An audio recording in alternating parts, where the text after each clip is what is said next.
बिस्मिल्लाहिर्रहमानिर्रहीम। अस्सलाम वालेकुम नाज़रीन, मैं हूं आपका होस्ट अहमद फवाद। आज तारीख है 8 अगस्त और दिन है जुम्मे का। एक बड़ी ब्रेकिंग न्यूज़ के साथ आज की व्लॉग में आप खिदमत में हाजिर हुआ हूं जी।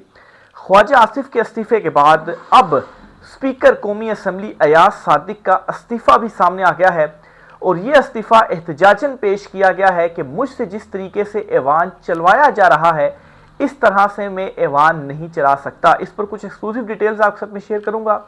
साथ ही साथ आपको यह भी बताऊंगा कि ख्वाजा आसिफ की जानिब से जो हाइब्रिड निज़ाम और हाइब्रिड निज़ाम की जो उन्होंने एक स्टेटमेंट दी थी और दूसरा जो उन्होंने ब्यूरोक्रेसी से मुतल्लिक स्टेटमेंट दी थी कि पुर्तगाल के वीज़े लिए हुए हैं या वहाँ पर मुंतकिल होने की तैयारियां हैं, ये चीज़ें नवाज शरीफ की मर्ज़ी से की जा रही हैं। जो सेम पेज था ना वो सिर्फ फटा नहीं है बल्कि अब बाकायदा तौर पर जो जंग है जी वो दोनों तरफ से शुरू हो चुकी है।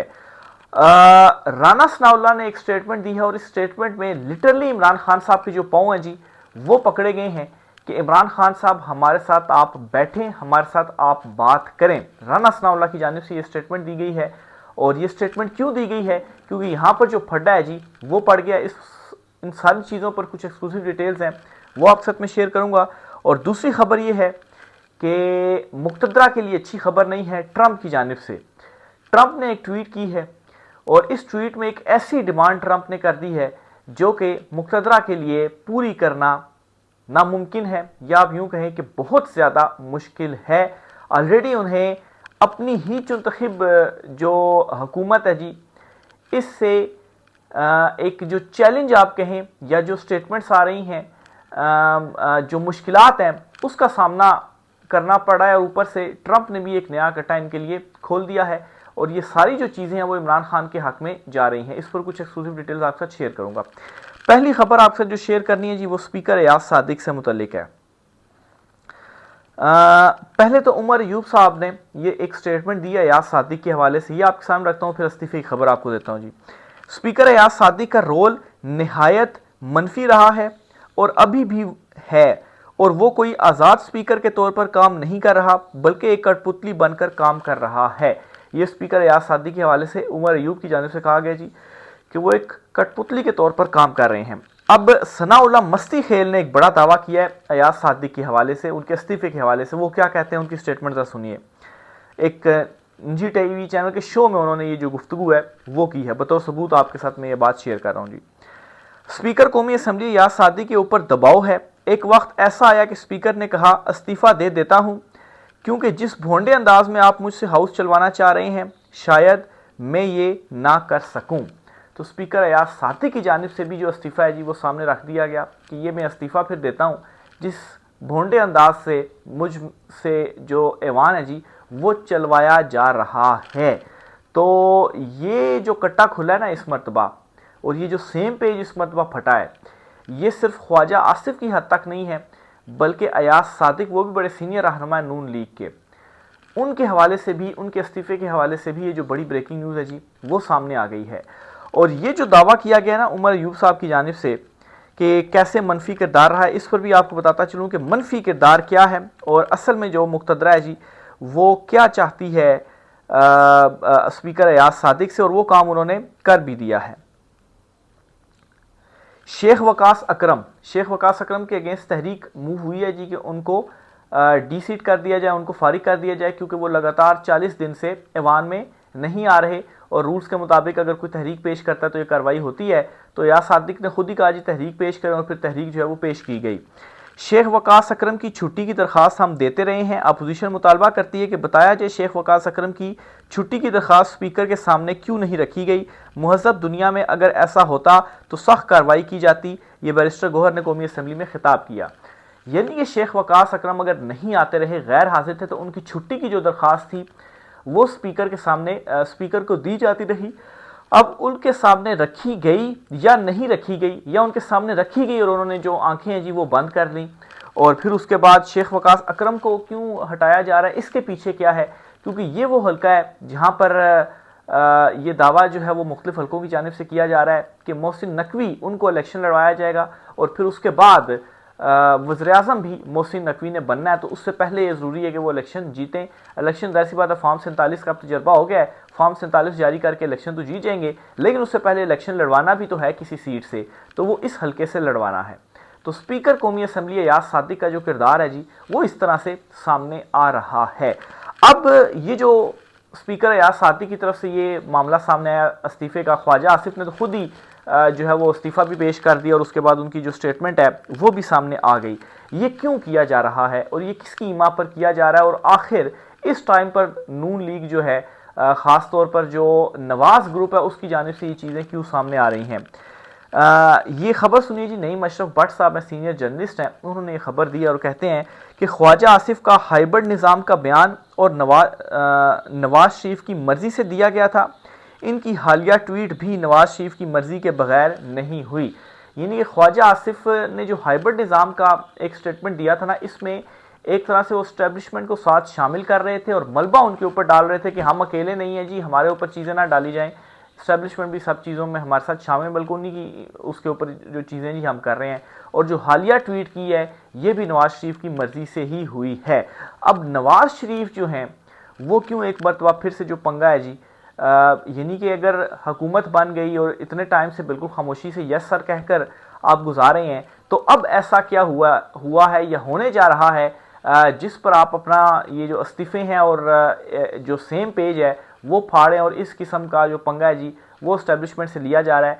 एक तो ये भी है ना कि मोहसिन नकवी को लाया जाएगा और शहबाज शरीफ की जो है वो छुट्टी हो जाएगी, और फिर उसके बाद इन चुनतखब जमातों के पास असल में रह क्या जाएगा। लेकिन सवाल ये है कि अवामी सपोर्ट तो इनके पास वैसे ही नहीं है, और अगर मुक्तदरा की भी सपोर्ट ख़त्म हो गई और ये इक़्तिदार में भी ना रहे तो फिर इनके साथ क्या होगा। क्योंकि अगर ये इक़्तिदार में नहीं रहते और मुक्तदरा की सपोर्ट होती है तो फिर एटलीस्ट इनकी बचत जो है वो रहेगी, बैरून मुल्क चले जाएंगे, कोई कार्रवाई नहीं होगी।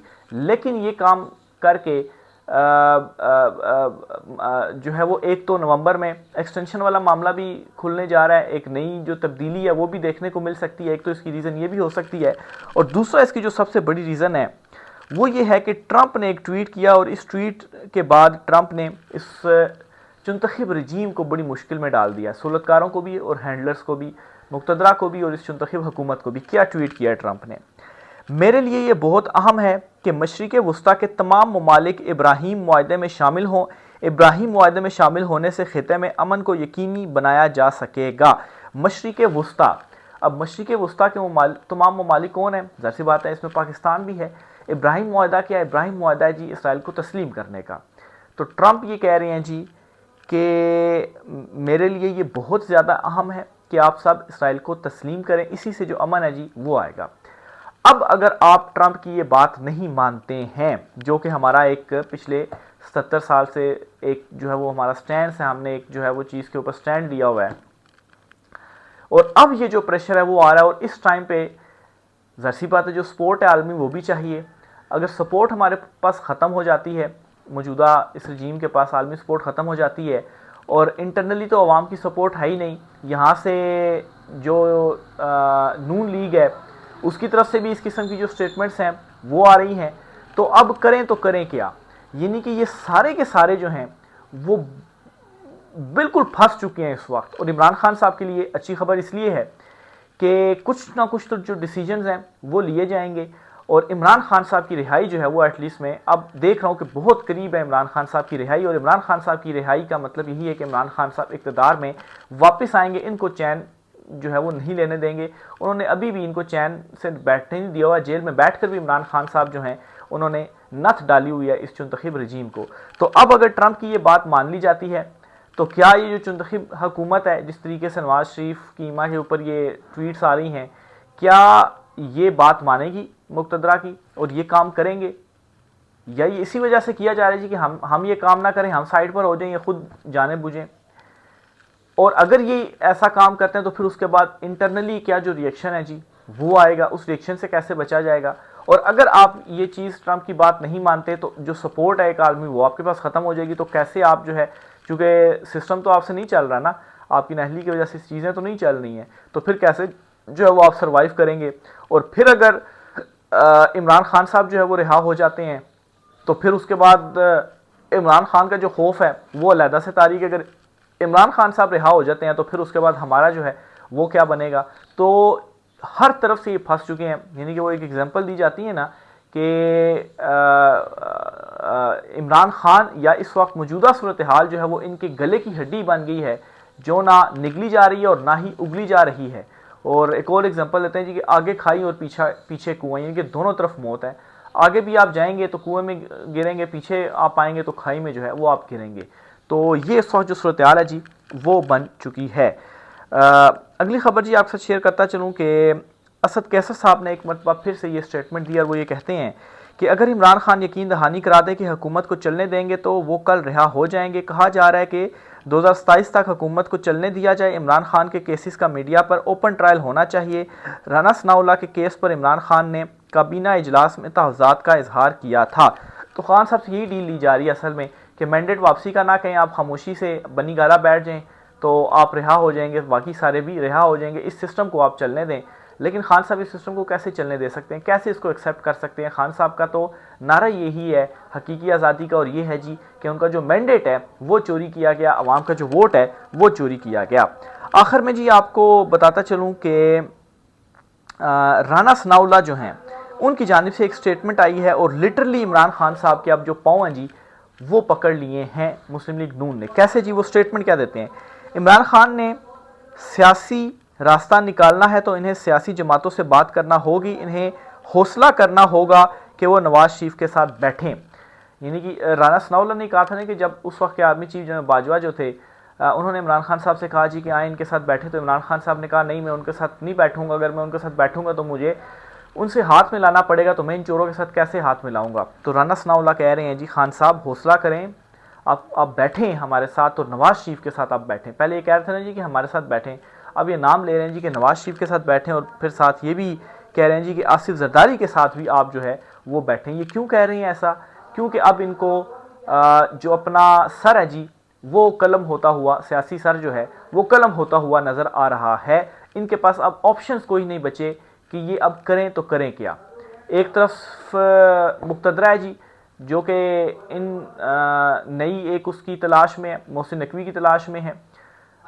दूसरी तरफ इनके अपने खांचे हैं जी, स्कैंडल्स जो हैं वो खुलते जा रहे हैं।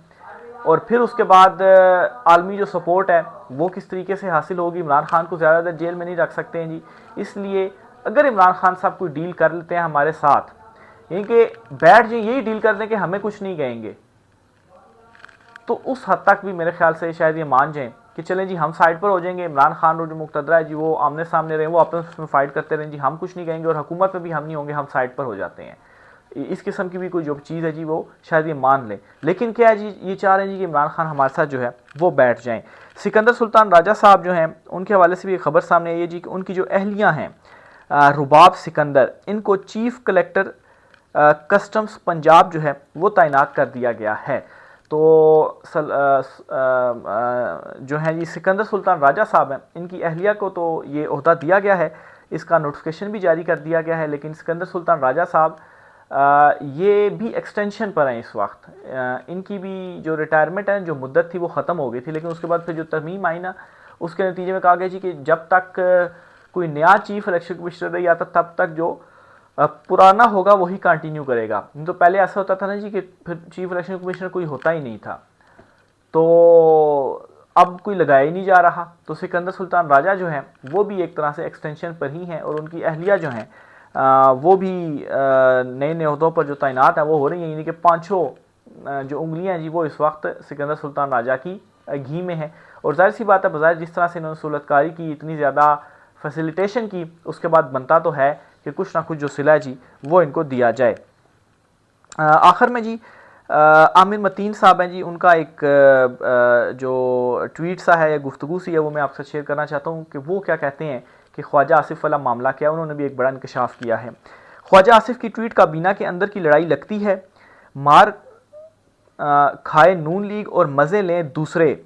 दो वुज़रा के खिलाफ महाज खुल चुका है। अलीम खान की कंपनी तो खुलेआम पुर्तगाल बंदे भिजवा रही है। फड्डा एक और ताकतवर वजीर का भी है जिसका नाम लेते ख्वाजा साहब घबरा रहे हैं। आपकी हुकूमत है, आप वजीर हैं, आपका काम सिर्फ निशानदेही करना नहीं, नाम लें इनके और एक्शन लेना आपका काम है। तो इससे आप अंदाज़ा लगा लें जी कि इमरान खान को कहते थे ना जी खटपुतली, तो असल खटपुतली तो आप खुद हैं, इमरान खान नहीं है, आप हैं। कि आप नाम क्यों नहीं ले रहे जो दूसरे वजीर साहब हैं, और आपने सिर्फ नाम नहीं लेना, आपने एक्शन भी लेना। आप तो हुकूमत में है लेकिन आप नहीं कर पा रहे। क्यों नहीं कर पा रहे? क्योंकि आप कठपुतली हैं। राय का साथ कीजिएगा। आज की ब्लॉग से इतना ही, इजाज़त दीजिए, अल्लाह हाफिज़।